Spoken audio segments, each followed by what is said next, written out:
আসসালামু আলাইকুম। আজকের আলোচনার বিষয় হচ্ছে বনি ইসরায়েলের ঘটনা।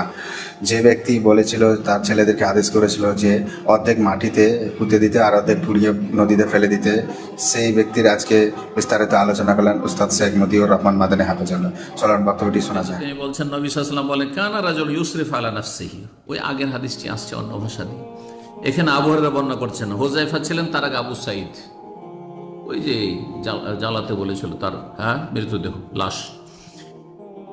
বলছেন যে নবী সাল্লাল্লাহু আলাইহি ওয়াসাল্লাম বলছেন, কানা রাজুলুন, জনক ব্যক্তি ছিল প্রাচীন যুগে, ইউসরিফু আলা নাফসি, সে নিজের উপর খুব সীমা লঙ্ঘন করেছে, জুলম অত্যাচার করেছে, জীবনে অনেক গুনাহ করেছে, আল্লাহর হক নষ্ট করেছে, মানুষের হক নষ্ট করেছে, অনেক পাপ করেছে।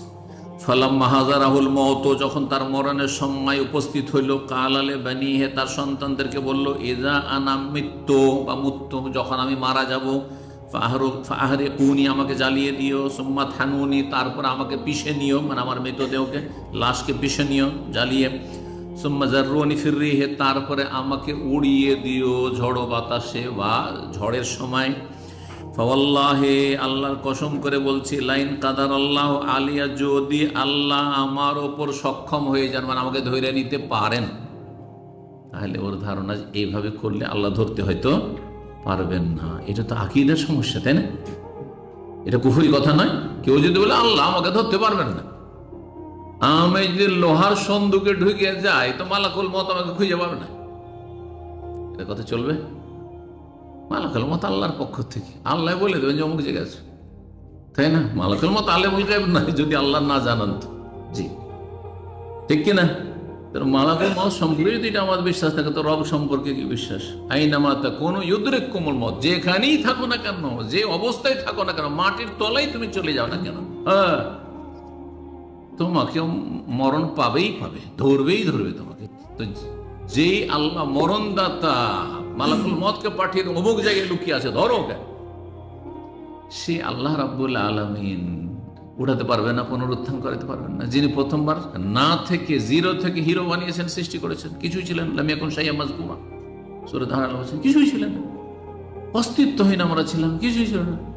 আপনার যেই দিন জন্ম, তার কিছুক্ষণ আগে আপনার নাম পর্যন্ত দুনিয়াতে ছিল না, গন্ধ পর্যন্ত ছিল না, আপনার ছিল, কিছুই ছিল না। তো সে আল্লাহ নিয়ে আসতে সক্ষম, কিন্তু এ বলছে আল্লাহ আমাকে যদি ধরে নেয় তাহলে তো কঠিন ব্যাপার, সেজন্য এরকম করবে যাতে ধরতে না পারে। তাহলে তো কুফরি কথা, তো কাফের গোলাম মাফ করে দিলেন কুফরি আকীদার উপর। জি, কখনো কখনো এরকম অজ্ঞতা যদি থাকে, আর সেই অজ্ঞতা এই নয় যে আল্লাহকে অস্বীকার করে, আল্লাহর ভয়, আল্লাহর ভয়, দেখে আল্লাহর ভয়, প্রচন্ড ভয়।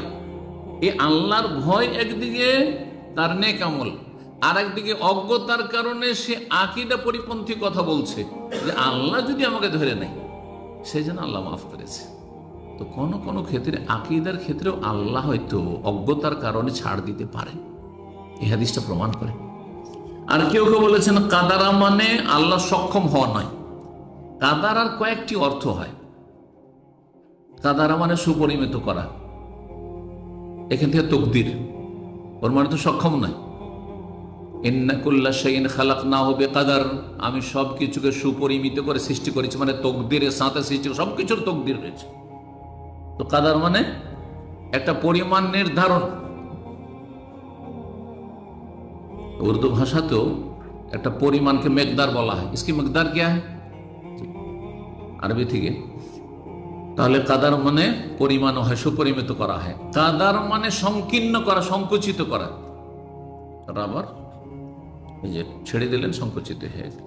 অথবা দরজা পুরো খোলা ছিল, দিলেন বন্ধ করে, একবার এতটুকু খোলা রাখলেন যাতে কোনো লোক ঢুকতে না পারে, হ্যাঁ, কিন্তু একটু খোলা আছে, এটা সংকুচিত করা।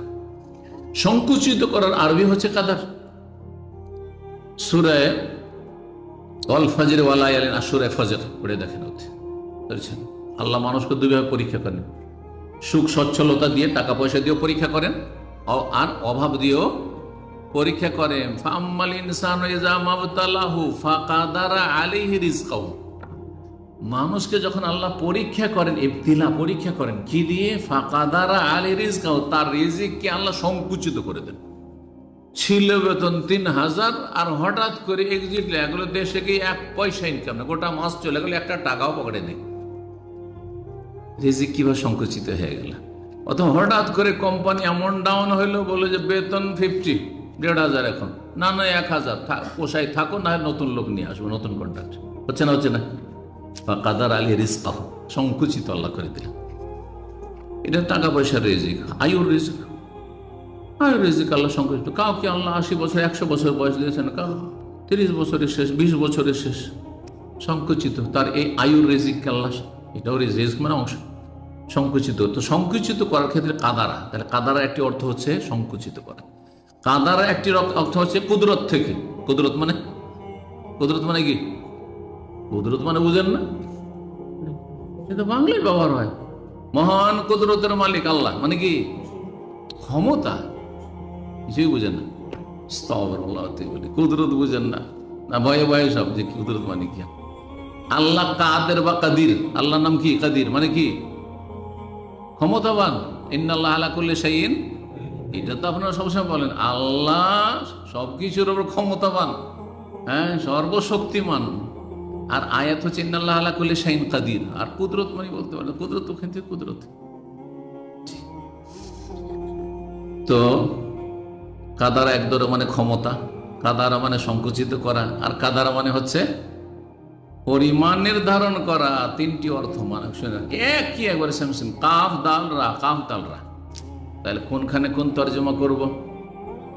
শুধু আরবি জানলে হবে না, কোনখানে কোন তর্জমাটি ফিট হবে এটাও জানতে হবে, এতটা যোগ্যতা থাকতে হবে।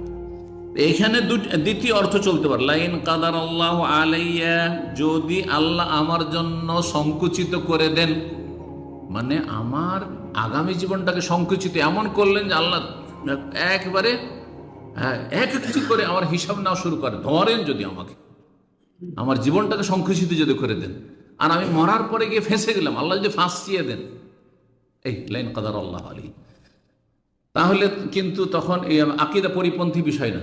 আল্লাহ যদি ছেড়ে দেন যে যা পাপ করেছে করেছে, ওর অন্তরে ভয় আছে, ধরবো না, যা তোকে জান্নাত দিয়ে দিলাম, যা। অনেক সময় অপরাধী অপরাধ করার পরে এদিক সেদিক লুকিয়ে বেড়ায়, মালিকের সামনে আসে। ছেলেমেয়েরা অপরাধ করেছে, কিছু বুঝতে পারছে যে বাবার সামনে গেলে হয়তো কি জানি জেনে নিয়েছে, নাকি ও একটু আড়ে আড়ে থাকে, দূরে দূরে থাকে, পালিয়ে পালিয়ে থাকে না। হ্যাঁ, যখন ডাক দেবেন তখন আক্কেল গুড়ুম, বুঝেন না? আক্কেল গুড়ুম, একবারে ভয়ে ভিতর কেঁপে উঠেছে। আমার এক ওস্তাদ ছিলেন রাহিমাহুল্লাহ তাআলা, আবার শেখ আকরামুজ্জামানের আপন মামা। তো উনি বলছে, আমার বাড়িতে একটা চাকর ছিল, হ্যাঁ, 10-12 বছরের ছেলে, 13 বছরের ছেলে, বাড়িতে চাকর ছিল, নাবালক ছেলে। তো মাঝে মাঝে চুরি করে কিছু ভালো লাগলে খেয়ে নিত। মালিককে বলবো, মালিকনিকে বলবো, ভয়ে বলেও না, আর খেতে দিবে কে দিবে না, হয়তো ওর ছেলেরাই খেয়ে নিবে, আমি খেতে পাবো না, চাকর যা হয়তো খেয়ে, মাঝে মাঝে এরকম করে। একদিন একটা কলা রাখা ছিল, বাড়ির গল্প বয়ান করছে, একটা কলা রাখা ছিল, ও চাকরকে মনটা চেয়েছে যে একটা কলা খাবো, কলাটা খেয়ে নিয়েছে। আর তারপরে অন্য কাজের জন্য মালিকনি, ওই যে যিনি আলেম, তার ওয়াইফ ডেকেছে, ওর ছেলেটার নাম ছিল আদু। আমার দেশের লোকে তো আবার বিকৃত করে নাম বলে, আদু। তো আদু রে, তো বলছে যে কলা খাইনি। কি বলছে? ডাক দিতে তার পালপিটেশন শুরু হয়েছে, যে আমাকে ডাক দিয়েছে, তার মানে চোর ধরা খেয়ে গেছি। বলছে আমি কলা খাইনি, ধরা পড়ে গেল। ও যদি চালাক হতো তাহলে বলতো কলা খাইনি মানে খেয়েছি। কেন? তোমাকে তো কলার কথা বললেন, তোমাকে তো ডেকেছি এমনি, তাই না? কিন্তু এতটুকু বুঝ থাকলে তো চোরের মন পুলিশ পুলিশ, কথাটি আছে না আমাদের দেশে, চোরের মন পুলিশ পুলিশ। জি, আল্লাহু আকবার। লাইন কাদার আল্লাহ আলাইয়া, মানে আল্লাহ যদি আমাকে ধরে নেন, ভয়ে ভয়ে আছি, ভয়ে আছি, পালিয়ে আছি, যদি আল্লাহ সংকুচিত না করেন তাহলে তো বেঁচেই গেলাম। আর যদি ধরে নেন তাহলে তো মুশকিল হয়ে যাবে। এই ভয়ে আমি কি করতে বললাম? আমার মৃতদেহকে পুড়িয়ে জ্বালিয়ে পিষে একবার উড়িয়ে দিই। তাহলে আল্লাহ ওই সব খেয়াল করবেন না, যারাকে সামনে পাবেন হিসাবে নেবেন, আমার অত খোঁজ করে পাঠাবেন, ঠিক না? আর কাদারা যদি পড়া যেত, যেমনটা বললাম যে মানুষের কখনো কখনো অজ্ঞতা, আকীদাই হইল, মৌলিক বিশ্বাসে হইল, কিন্তু তার মানে এনে যে সব কিছু, একটা লোক নাস্তিক আর বলে আল্লাহ আমি জানতাম না, সেই জন্য নাস্তিক হয়ে এসেছি, চলবে? একটা লোক মাজারে সেজদা করেছে, আল্লাহ আমি জানতাম না, ভাবতাম যে মাজারে সেজদা করলে তোমাকে পাবো। হবে, সে জানতে হবে, কারণ কালেমার অর্থটি জানবে না তো। লা ইলাহা ইল্লাল্লাহ মানে কি? আল্লাহ ছাড়া কোনো সত্য মাবুদ নেই। তো তুমি এর ইবাদত কি করে করলে? তুমি সেজদা হচ্ছে সবচেয়ে গুরুত্বপূর্ণ ইবাদত। সেজদার মতো ইবাদতে মানুষ নিজেকে এত বেশি নিচে নামিয়ে দেন, অন্য ইবাদতে এত অবনত হইতে হয় না। দান খেরাত করছেন বুক ফুলি, সোজা বসে আছেন দান করছেন, দাঁড়িয়ে আছেন দান করছেন, ঠিক না? রোজা রাখছেন তবু দাঁড়িয়ে আছেন, শুয়ে আছেন, বসে আছেন, কিন্তু সালাতের অবস্থায় অথবা সেজদাতে এমন ভাবে লুটিয়ে পড়েছেন। মানুষের শরীরের মধ্যে সবচেয়ে শ্রেষ্ঠ জায়গা হচ্ছে এই মুখমণ্ডল আর কপাল। কপাল আর নাক আর মুখ সব ধুলোতে, ধুলো বালিতে। ধুলো বালি থাকলেও সময় হয়ে গেছে নামাজের, আর চাটাই না, আপনাকে ওখানে সেজদা করতে হবে। আর সেটা করবেন আপনি মাজারে, দরগা দুর্গায়, আর বলবেন যে আল্লাহ আমি তো জানতাম না হাসরের মাঠে, আল্লাহ তুমি মাফ করে দাও। চলবে? মোটেই চলবে না। মৌলিক বিষয়ে কোনো ছাড় নেই। কিন্তু কেউ যদি বলে যে আল্লাহ আমি সারা জীবন নামাজ পড়েছি, কিন্তু মেলা সুন্নত ছেড়েছি, বুকের উপর হাত বাঁধিনি, তো আমিন জোরে বলিনি, তো রফায়দান করিনি, আল্লাহ ধরবেন না। সুন্নত বিষয় এরকম মেলা বিষয় রয়েছে। আল্লাহ আমি জানতাম না, নিয়ত পড়েছি, হয়তো আল্লাহ মাফ করবেন, কিন্তু জানার সুযোগ হলে আবার মাফ করবেন না। বেদাতের ক্ষেত্রে ধরেন একটা লোক শোনেইনি কোনো দিন, সোশ্যাল মিডিয়ায় তো শুনে, কোনো আলেমের কাছে শোনেনি যে নিয়ত পড়া বেদাত, নিয়ত এখানে করতে হয়, তাকে আল্লাহ মাফ করবেন। কিন্তু একটা লোক শুনেছে, কিন্তু শোনার পরে এরা আমাদের না, এরা আমাদের হুজুর না, এরা ওয়াহাবি, এদের কথা নেওয়া যাবে না, তাহলে হুজ্জত কায়েম হয়ে গেছে, তাহলে আল্লাহ ধরবেন এই বেদাতের জন্য। কথা বুঝতে পেরেছেন? একটা লোকের কাছে এইরকম কথাগুলি পৌঁছিল, এটা সম্মিলিত মোনাজাত, সারা জীবন মোনাজাত ধরেছে, ও জানতোই না কোনো আলেমের কাছে, সোশ্যাল মিডিয়াতেও শোনেনি কোনোদিন, ফেসবুকেও শোনেনি, আর ইউটিউবেও শোনেনি, আর কোনো আলেমের কাছে শোনেনি, তাহলে আল্লাহ মাফ করবেন এই বেদাতের জন্য হয়তো। কিন্তু একটি লোক শুনলো, তারপরে না না না এই হুজুর কথা শোনা যাবে না, এরা সব ওয়াহাবি, সৌদি আরবের দালাল, এরা সব ইহুদিদের দালাল, গোঁড়ামি করেছে, তাহলে অবশ্যই আল্লাহ ধরবেন তোমার এই বেদাতের কারণে। বুঝা গেছে?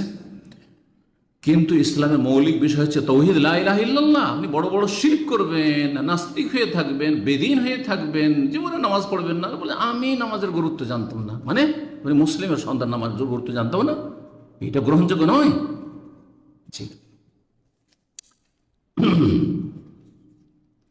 তো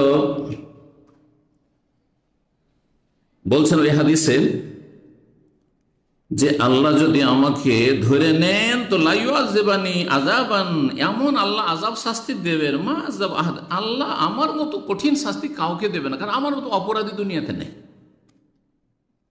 অপরাধীরা যদি সত্যি আল্লাহর অন্তরে ভয় হয়, তখন মনে করে যে আমার মতো পাপী তাপি পৃথিবীতে কেউ নেই, ওই রকমই কথাই।